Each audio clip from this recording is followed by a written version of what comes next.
Professeur Tomatis, cela fait de très nombreuses années que vous travaillez sur les problèmes du langage, de l'apprentissage du langage et de la rééducation du langage.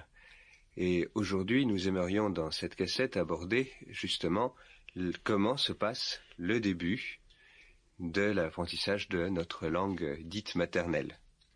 Eh bien, je crois que maintenant je suis prêt à vous répondre.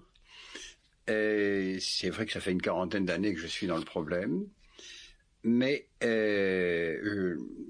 par les processus de rééducation qui sont mis en place doucement, on ne peut pas tout trouver du jour au lendemain, et je pense qu'actuellement nous savons comment se fait la genèse du langage, la genèse de l'apprentissage, et ensuite les erreurs que l'on peut faire pour bloquer ces systèmes, mais aussi la chance de pouvoir enlever ces barrages.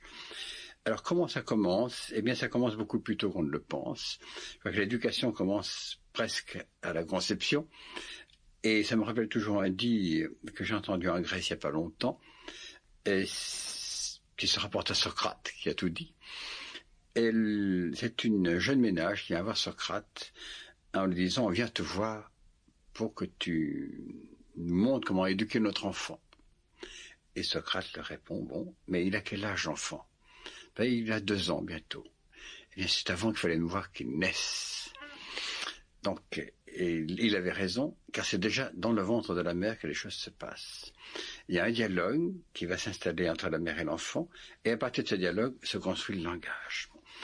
Ce langage est, au fond, la racine même de tout ce qui est humain, c'est la communication. L'homme est un être de communication, ce qui veut dire qu'il est un être d'écoute d'emblée. Et toute l'éducation va tourner autour de ce phénomène.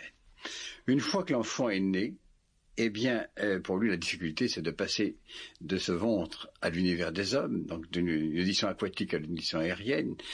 Mais malheureusement, on songe à 1000 choses pour l'enfant, à sa nourriture, à lui donner assez de lumière, à lui donner assez à un moment donné, assez de confort de tous les niveaux.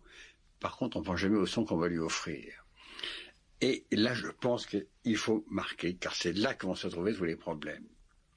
Il m'arrive de voir régulièrement des enfants presque à la naissance mis sous un poste de télévision. Sample complete. Ready to continue?